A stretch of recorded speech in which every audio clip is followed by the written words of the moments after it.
En manchette aujourd'hui, l'UQAT confirme la construction d'un nouveau pavillon et les Foreurs de Val-d'Or dressent leur bilan de saison. Le TVA Nouvelle Midi commence maintenant.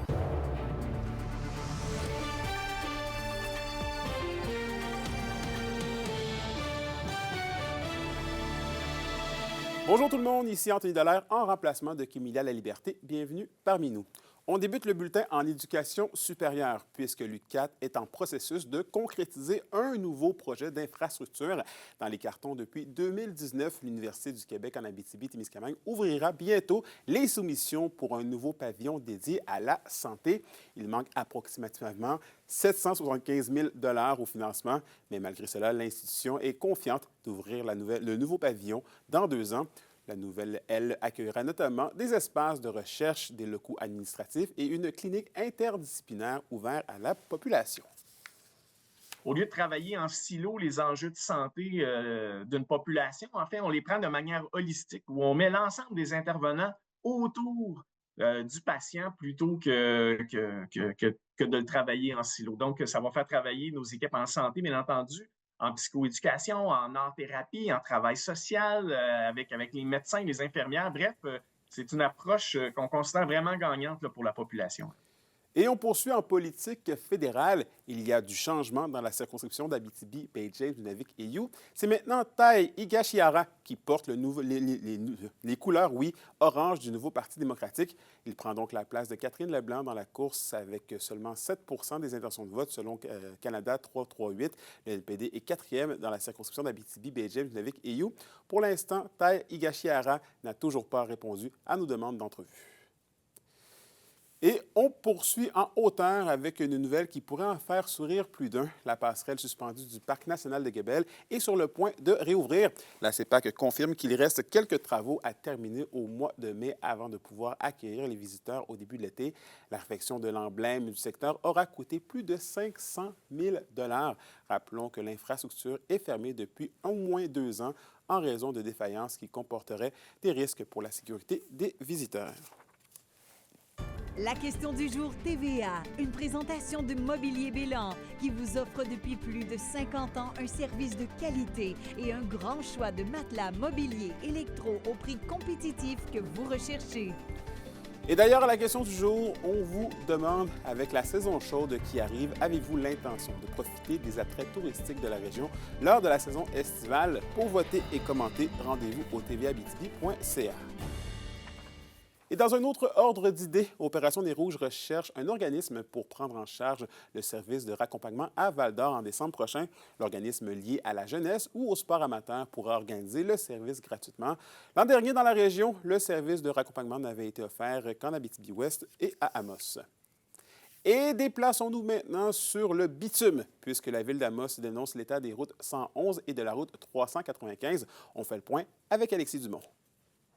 Vous voyez ces trous? Il y en a un peu partout sur la route 111 dans le secteur d'Amos et sur la route 395 à la sortie ouest. En entrée de ville, à partir de Landrienne, quand on arrive de Val-d'Or, puis après ça, quand on part pour aller vers la route de l'aéroport, c'est vraiment un tronçon là, qui est très passant et qui est exécrable. C'est très, très, très usé.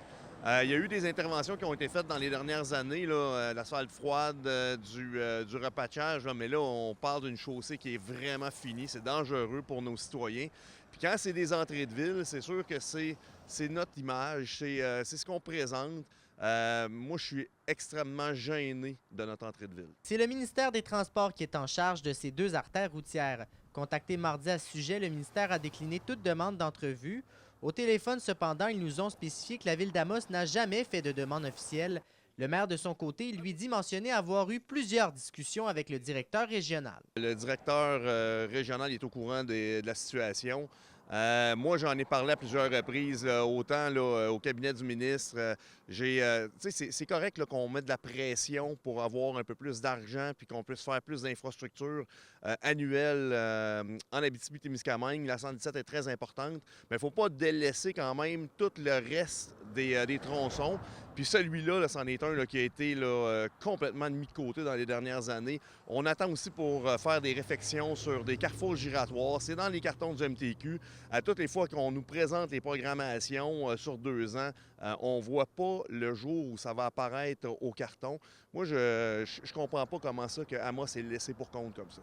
Et pas question pour la municipalité de simplement se contenter de travaux de remplissage. On ne veut pas que ce soit juste des réparations. On a besoin d'une réfection majeure de tout le tronçon. Considérant la route comme dangereuse, la Ville d'Amos dit continuer vouloir mettre de la pression sur le ministère dans les prochaines semaines afin que des travaux puissent être réalisés le plus rapidement possible.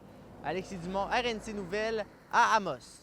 Et je vous propose de refaire un petit plongeon dans la campagne électorale. La cause autochtone semble avoir du mal à faire sa place dans la joute politique. J'en ai discuté avec le chef de la communauté de Lac-Simon. C'est malheureux de voir, en tout cas, ou de constater que des gens qui se présentent souvent ignorent les Premières Nations. C'est ça qui est malheureux. Écoutez, tendre l'oreille et être attentif aux volontés des communautés autochtones. Voilà le souhait de Lucien Wabononic à l'égard des politiciens fédéraux actuellement en campagne électorale. Pour les engagements, on n'a pas entendu grand-chose jusqu'à maintenant concernant les Premières Nations, à tout le moins les intérêts aux préoccupations. Donc, nous, en tout cas pour ma part, je pense qu'il y a une lacune à cet effet-là de tous les partis dans le moment. Le chef de Lac-Simon se désole de constater que même à mi-parcours de la campagne, les enjeux touchant les premiers peuples semblent relayés au second plan par les différents partis. Bien, écoutez, il y a plusieurs choses. La question de logement. Chez nous, c'est encore une crise de logement importante, puis un arrérage important à combler. La question du territoire de réserve, qu'on pourrait dire, est manquante. On manque de territoire maintenant pour faire nos propres logements, nos propres infrastructures. C'est manquant, c'est criant. C'est important pour nous. Là. Pour exemple, ce dernier affirme que seule la candidate libérale, Mandy Goldmasty, est allée à sa rencontre, et ce, uniquement lundi de cette semaine. C'est la seule qui s'est présentée ici volontairement. Donc, on est bien content de l'entendre, bien sûr. Mais pour les autres partis, c'est silence radio, aucune intervention, aucun commentaire, on n'entend pas. C'est de la silence. Voilà. Vous vous sentez un peu ignoré? Bien, tout à fait. La plupart du temps, c'est une des raisons, je pense, à tout le moins, c'est que le manque de participation au vote, qu'il soit fédéral ou provincial, de Premières Nations, c'est parce que leur intérêt, leurs préoccupations ne sont pas écoutées, ne sont pas respectées. Donc, c'est une des raisons, je pense, qu'il y a peu de participation au niveau des élections. Là. Avec 2 points de pourcentage d'avance selon Canada 338, les libéraux mènent la course dans la circonscription d'Abitibi, Baie-James, Nunavik et You. Selon Lucien Wabononic, c'est le vote autochtone qui pourrait faire pencher la balance dans la présente élection.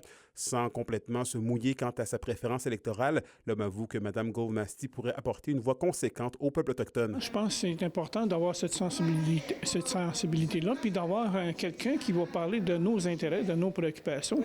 Je pense qu'on espère tout le moins, si elle rentre, qu'elle ait un poste important pour justement avoir une influence suffisante auprès du gouvernement. Bien que la question de l'urne semble porter sur les relations canado-américaines, ce dernier affirme que les solutions à la crise ne peuvent être prises sans les communautés autochtones.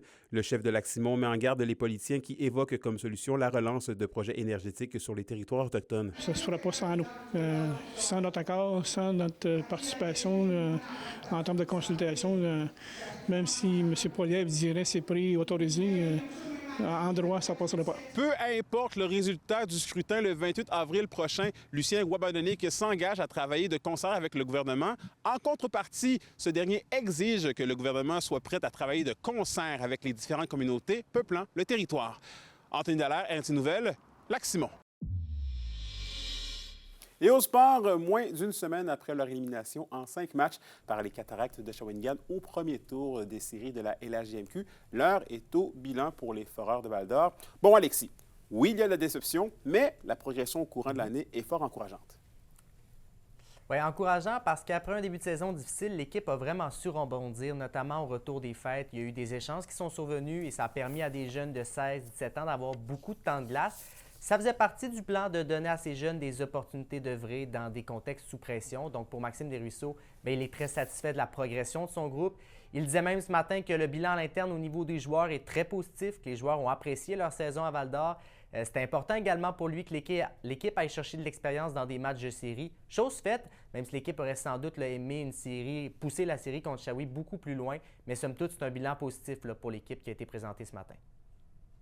J'ai aimé la manière qu'on a joué. J'ai aimé la façon dont les gars ont embarqué dans le concept d'équipe. Donc ça, je suis vraiment content.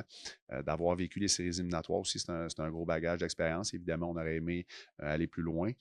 Mais je pense qu'il ait vu le niveau d'intensité monter, qu'il ait vu le niveau du jeu physique monter également. Je pense que c'est bon pour leur bagage d'expérience. Et maintenant, Anthony, l'heure va être aux décisions. Il y a 17 joueurs qui sont éligibles à revenir l'an prochain.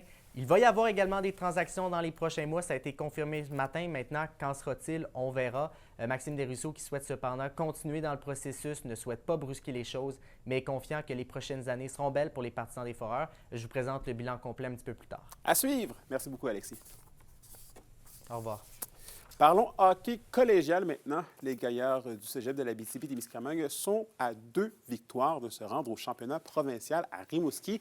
Les Gaillards sont présentement au plus fort d'une série de deuxième ronde face au Phoenix d'André Grasset. Les 3 prochains matchs auront lieu au Centre communautaire des vins à Rwanda et les admissions sont gratuites.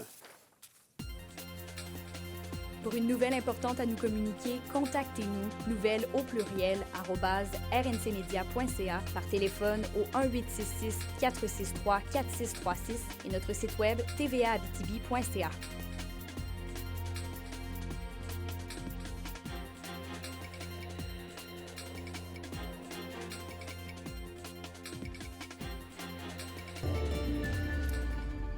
Et à la météo de l'Abitibi-Témiscamingue, aujourd'hui, c'est du soleil pour tous les secteurs avec des maximums de plus 5 degrés Celsius.